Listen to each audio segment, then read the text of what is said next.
alam na si Chris. Hindi ko nga alam kung paano na nalaman yung katotohanan eh. Pero alam na niya na anak niya si Tyrone. Talaga. Oh, this time, tama ako! Tama ako na may relasyon kayo! Isa lang nangyari yun, matagal na yun. Ayun yung gabing litong-lito ako. Yun yung gabing gusto na kitang hiwalayan. Pagkatapos nun, hindi na kami nagkita. Hindi dito titigil to! Pagbabayaran niyo yung ginawa yung kasalanan! My God! Ginawa lang manager yung kapatid mo ng flower cafe, tas ganyan ka na makaasta. Alam mo, Melania, hindi lang yung Flower Cafe yung pinagkatiwala ni Madam Jacinta kay Tyrone. There's so much more. At alam mo ba, enough na yun para hindi ko naisipin yung future ko. Dahil yayaman na kami. Yayayain ko si Tyrone sa Santa Ines. Pupuntahan namin yung puntod ng kakambal niya. Doon ko na rin din sasabihin sa kanya lahat ng katotohanan. Hello? Sa Santa Ines sila pupunta, doon na gawin ang plano. Dali lang to. Huwag kang mag-alala. Mangyayari yung gusto mo. Aasahan ko yan, ha?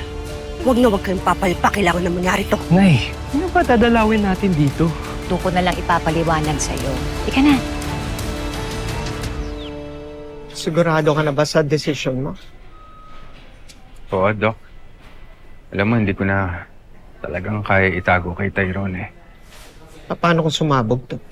Tingin mo, maintindihan ka ni Via. Lalo na dudan-duda yung kerosene. At nalaman na may nangyari sa inyo. No choice ako, Doc. Pakikiusapan ko na lang si Tyrone na isekreto muna namin. Hindi naman kailangan malaman ng iba eh. Ang importante, malaman ni Tyrone na ako ang tunay niyang ama. Paano naman kaya tatanggapin ni Tyrone yun? Kapaliwanag ko, Doc. Malakas naman pakaramdam ko na maintindihan ako ni Tyrone. Lalo na yung sitwasyon ko. At isa pa, sabik sa ama si Tyrone. Matalinong batang anak ko. Maintindihan niya ako. Sana nga. Mukhang hindi ka na mapipigilan sa desisyon mo eh. Hindi na nga, Doc.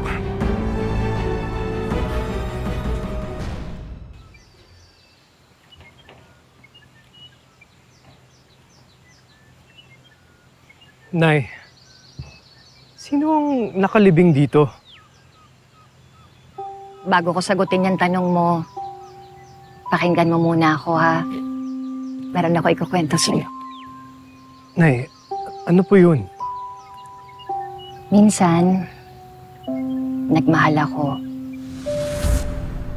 Pagmamahal sa maling pagkakataon. Ikaw naman, Rosel, oh. Di ba sabi ko sa'yo, Chris na lang itawag mo sa akin? Eh, para naman tayo hindi magkababata nito. Oh! Kaya binibigay ko yan sa'yo bilang reward dahil magaling ka at masipag sa trabaho. Eh, type A ako eh. Hindi ka pwede mag-donate sa akin kasi hindi tayo compatible. Oh. O ako, A ka. E di, OA tayo pareho. Paano kung hindi si Bea yung napangasawa ko, ha? Paano kung ikaw?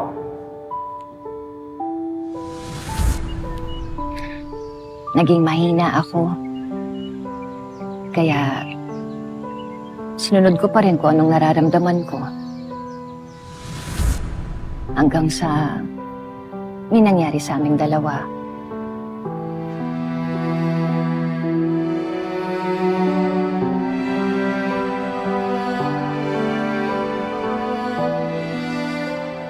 Nagkamali ako. Kasi may asawa siya. Hindi ko siya dapat pinatulan. Sorry po. Sorry po. Aalis na lang po ako para wala na pong gulo. Sorry po, ma'am. Sorry po.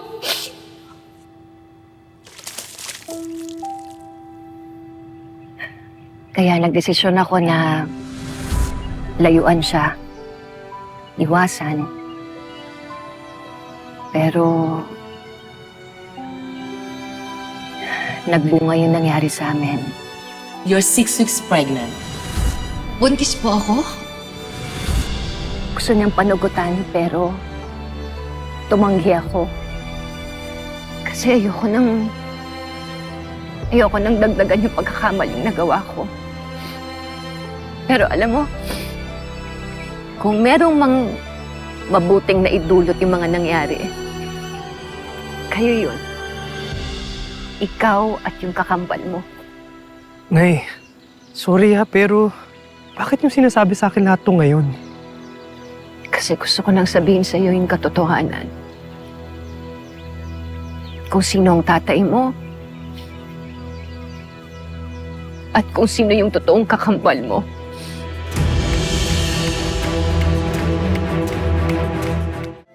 Nay, nagugulan po ako. Sinong tunay na kapatid ng sinasabi niyo? Hindi po ba si Tali? Siya ang una kong pinanganak. Pero, namatay siya. Buhay siya nung isinilang mo. Kaso pagkatapos ng ilang minuto, bigla na lang siyang nanigas at yun nga, matay. Nay, kung siya yung kapatid ko, anong ibig sabihin nun? Hindi ko kapatid si Tali? Paano nangyari yun? Meron kasing sanggol na iniwan sa amin. 2 araw bago ka manganak. Basta iniwan na lang yung bata. Naawa nga kami. Hindi naman namin maalagaan ni Malu kasi nga mag-iibang bansa siya.